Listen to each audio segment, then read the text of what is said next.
Hey, it's Friday, February 28th. Normally the last day of February, but this is a leap year.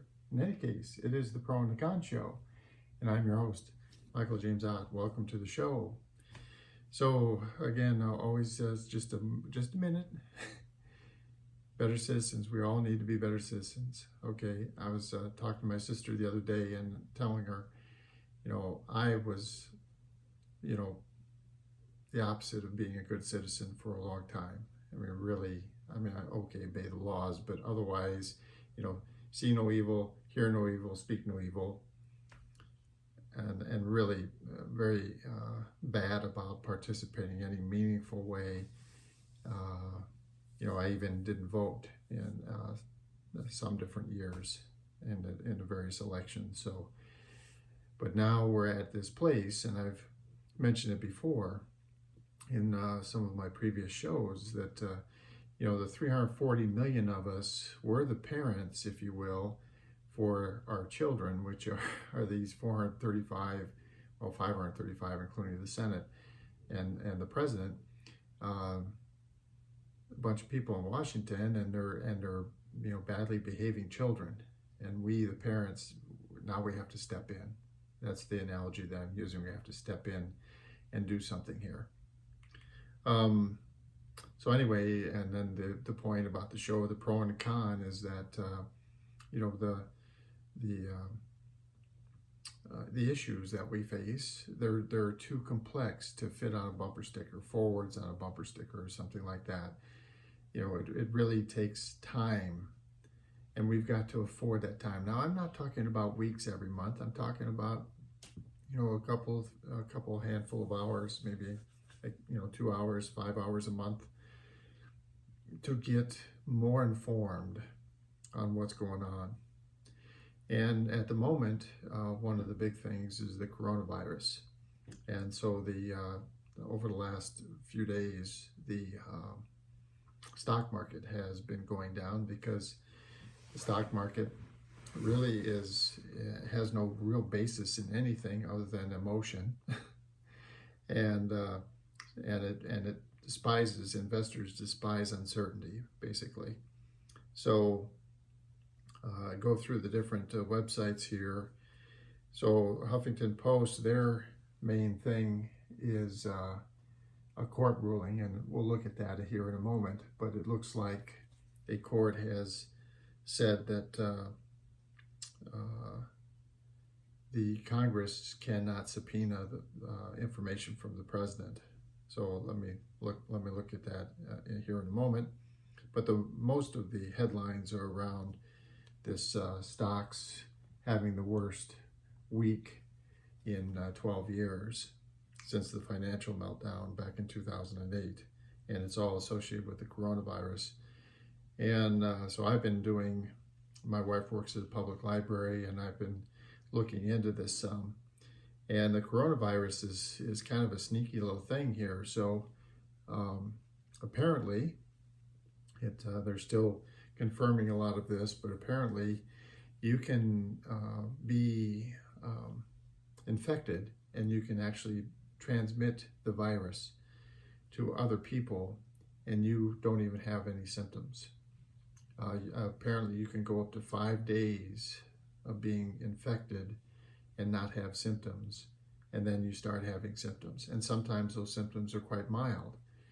And unfortunately what happens is, in some people, and they don't really know why, those mild symptoms suddenly go rogue, if you will, become very malignant and kill people. So it's some kind of lung issue that it causes a massive change in inflammation and stuff in the lungs, and then it apparently can kill people.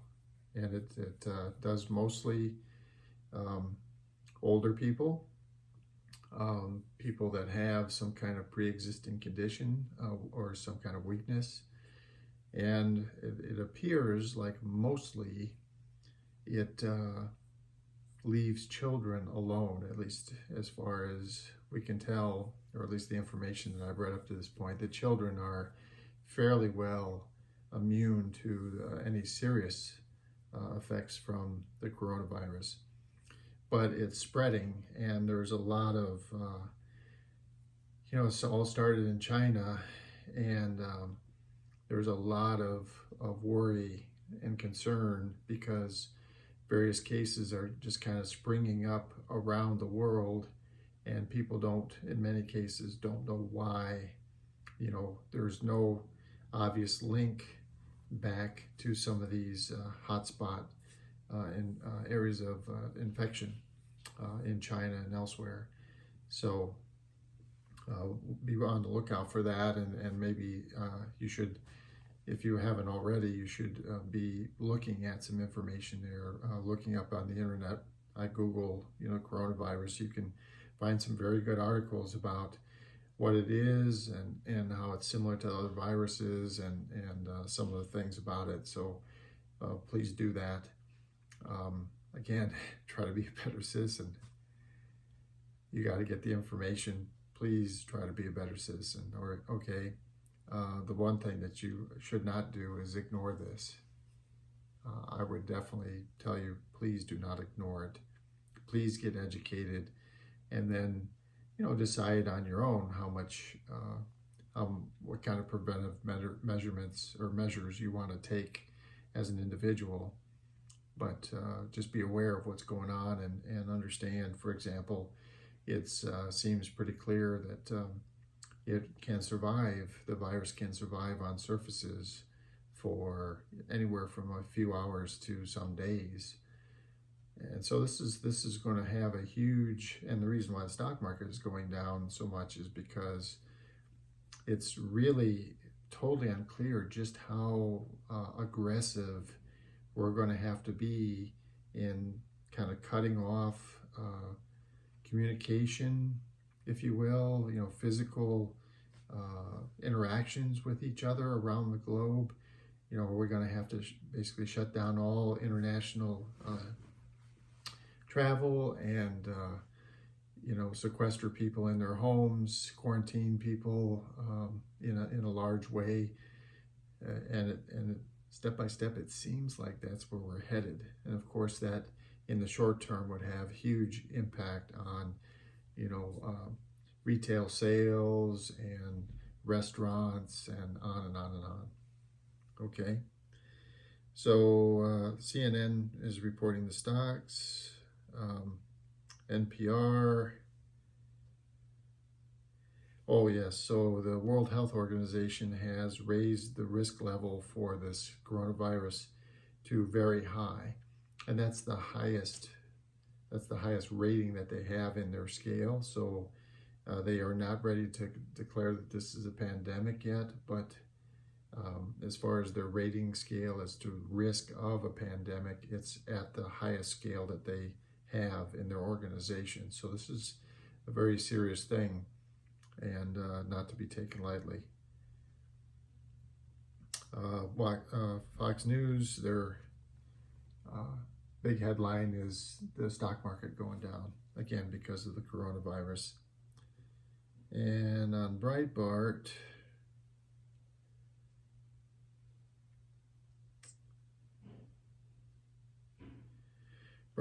has a story about Donald Trump Jr. That's their lead story. So he's condemning a Democrat and is calling for apologies. And let me look here and see. And then, their secondary headlines are President Trump is holding a campaign rally in South Carolina. I hope not too many people get sick from the coronavirus there.